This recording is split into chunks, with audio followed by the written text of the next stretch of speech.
Monday again, talking about STEM. And for February, our theme is weather. And since we're talking older kids, you guys surely watch the weather in the evening or look at the weather before you go to school, right? Okay. All right. So with the weather, they don't necessarily use these tools that we're going to demonstrate or make. They use satellites. This map right here is a map of the satellites that is owned or orbiting the Earth. And there is even one that is farther away and closer to the sun, so it can monitor the sun as well. In order for the meteorologists to predict current weather and even foreshadowing what is to come. Of course, you guys know this is the map of the United States. And in Illinois in winter, our wind comes, or our weather tends to come from the northwest. So that makes the temperature change. And that's what we're going to make today. So our tools, let's talk about our tools that we still use today. They look a lot different than what they did previously, but there's the anemometer, which measures wind speed, the wind vane, which tells you which direction the wind is coming, a thermometer, which we're going to make a version of that today, and a barometer, which measures air pressure. So actually what we're making, this is what we're making, is closer to what Galileo made, and this is Galileo's thermometer, but it's actually similar to a thermoscope rather than a thermometer.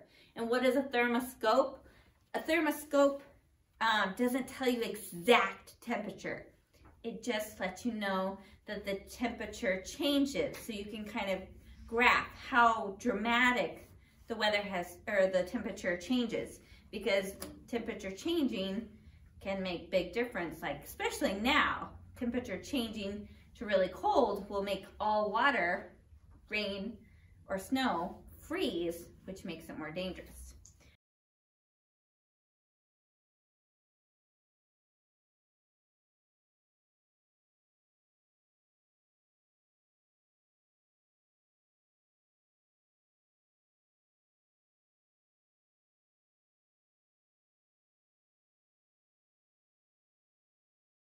Oh, so in your kit, you have a little weather instrument identification game. You have your instructions. Not a lot in this one. You have a plastic bottle, a straw, and some molding clay. That's it. Then from home, you'll need to get rubbing alcohol or alcohol that you use usually medicinally, and then some food coloring, and then water. So first step, we need to measure, and I've got this measuring cup that has a nice little spout on the end, so I can control and easily pour it into my bottle. If you don't have a cup like this, and you have a funnel at home, that's another easy tool to pour the liquid into your bottle. So I'm gonna get down low here, so that way I can watch it fill up. And we wanna put in just 1/4 of a cup. And then we pour it straight into our bottle. Usually the slower you go, the easier the water goes in.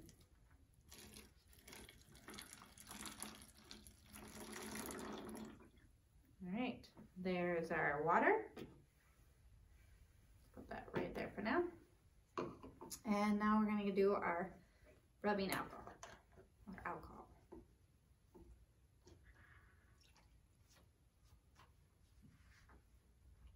Okay. Be careful with alcohol, it can have a very strong odor. So make sure you're not in an enclosed space or really small room. Okay, let's move that so that way it's in front here. pour it in.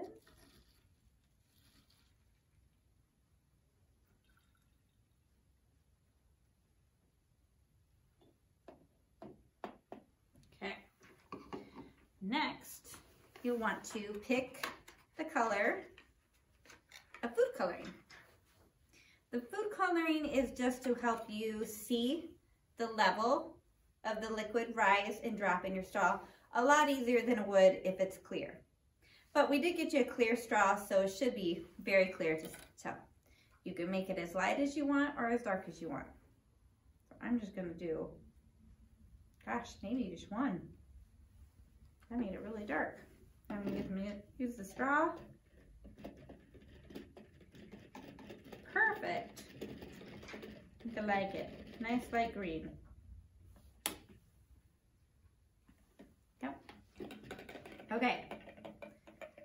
Next step is to get your modeling clay out of its little bag.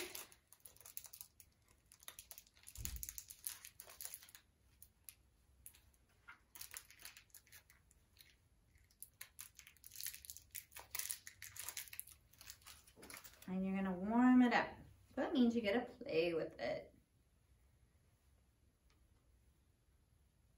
So you gotta work it till it makes it nice and easy. So it's a little bit more moldable.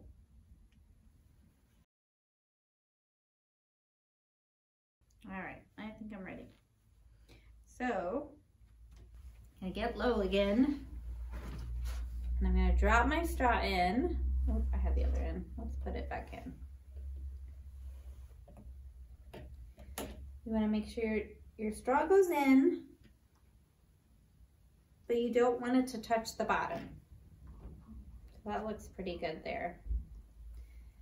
And now I'm gonna kind of make a small snake with my clay so I can wrap it around my straw.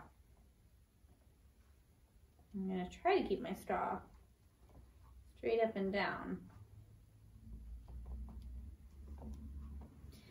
Most important to make sure that your clay seals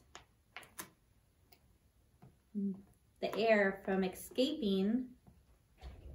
The only spot you want to have exposed is the straw.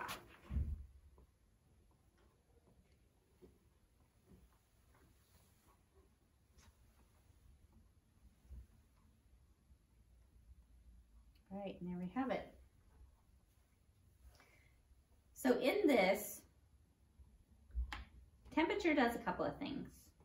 Temperature makes, usually what it does is it makes the molecules in the liquid contract or expand. And so it kind of relies on pressure. So if you can see, when I kind of push on the bottle, I can make the liquid go up and down. But to show you a more dramatic change, I have got a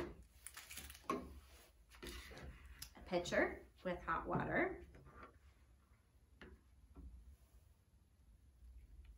And I have a clear container, so I'm hoping that you guys will be able to see the difference. And then I've got a dish that has ice cubes in the water. So this one is hot water. It should rise. Oh, there it goes.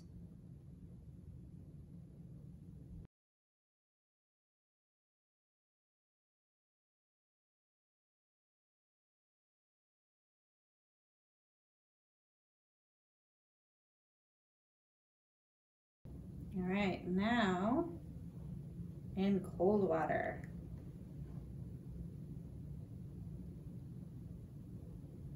And there it's going down quickly.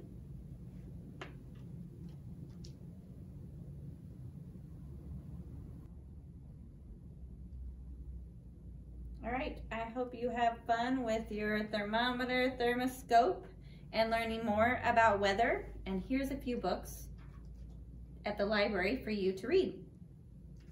All right, so if you like doing our thermoscope or thermometer, this book, Experiments with Weather and Climates, kind of takes that and builds upon it. So there's lots more experiments that you can do that is related to weather. Or this is the first field guide about weather. So if you really are fascinated by weather, this is a great book that will kind of like help you identify different types of clouds in the sky and what they mean or what they kind of weather they tend to bring. There's other blizzards. So this is a great informative book for you to read. All right, thank you. Bye, friends.